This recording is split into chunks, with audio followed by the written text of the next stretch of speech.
کھانے کو کس طرح دیر تک تازہ دم رکھا جا سکتا ہے؟ اکثر و بیشتر ہم گرمیوں کے موسم میں سیر و تفریح کا پلان بناتے ہیں۔ وہاں ہم اپنے ہمراہ کھانے کا مکمل انتظام کر کے جاتے ہیں اور ساتھ ہی ساتھ اپنے ساتھ نئی نئی چیزیں بنا کے لے کے جاتے ہیں۔ اب سوال یہ پیدا ہوتا ہے کہ کس طرح ہم اپنے کھانے کو دیر تک تازہ بھی رکھ سکتے ہیں اور خراب ہونے سے بچا بھی سکتے ہیں۔ اب سوال یہ ہے کہ کہیں بھی جاتے وقت کون سی ایسی تدابیر کا اختیار کیا جائے کہ ہمارا کھانا ذائقے دار بھی رہے اور خراب ہونے کی کوئی امید بھی نہ رہے۔ کھانے کو مزیدار اور تازہ رکھنے کے لیے کچھ طریقے اختیار کرنا ضروری ہے۔ کھانے کو کہیں بھی جانے کے وقت سے کچھ دیر پہلے تیار کریں اور فریج میں رکھ کر اچھی طرح ٹھنڈا کر لیں۔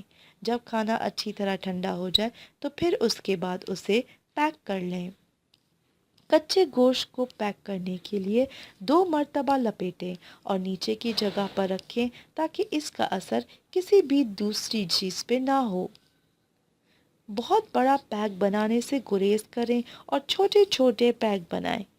صرف اتنا کھانا اپنے ساتھ لے کر جائیں جتنی آپ کو لگتا ہے ضرورت ہے، تاکہ واپسی میں بچا ہوا کھانا گھر نہ لانے پڑے، کیونکہ ضروری نہیں کہ واپس آنے تک آپ کا کھانا تازہ ہو۔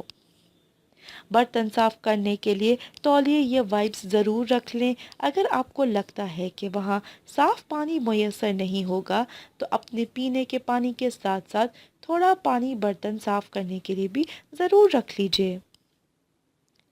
ہر چیز چھوٹی چھوٹی پلیٹوں میں رکھیے تاکہ ایک پلیٹ خالی ہونے کے بعد نئی پلیٹ کا استعمال ہو سکے۔ گرم چیزوں کو اوون یا گرل میں گرم کریں اور ٹھنڈی چیزوں کو کولر یا فریج میں رکھیں۔ کھانے اور مشروبات کے الگ الگ کولر استعمال کریں تاکہ آپ کے کھانے کا ڈھکن ہر وقت نہ کھلے۔ زیادہ سے زیادہ برف اپنے ہمراہ کریں اور گاڑی کے ٹھنڈے حصے میں رکھیں۔ کھانے کو 2 گھنٹے سے زیادہ باہر نہ رکھیں۔ ٹھنڈے کھانے کو دیر کنٹینر میں برف رکھیں اور اس کے بعد اس کو باہر کم سے کم نکالیں۔ اگر کھانے میں کسی بھی طرح کی خرابی محسوس ہو رہی ہے تو اسے کھانے سے گریز کریں۔ اگر آپ ان طریقوں پر عمل کریں گے تو گرمیوں کے موسم میں بھی آپ کا کھانا دیر تک محفوظ رہے گا اور تازہ دم بھی رہے گا۔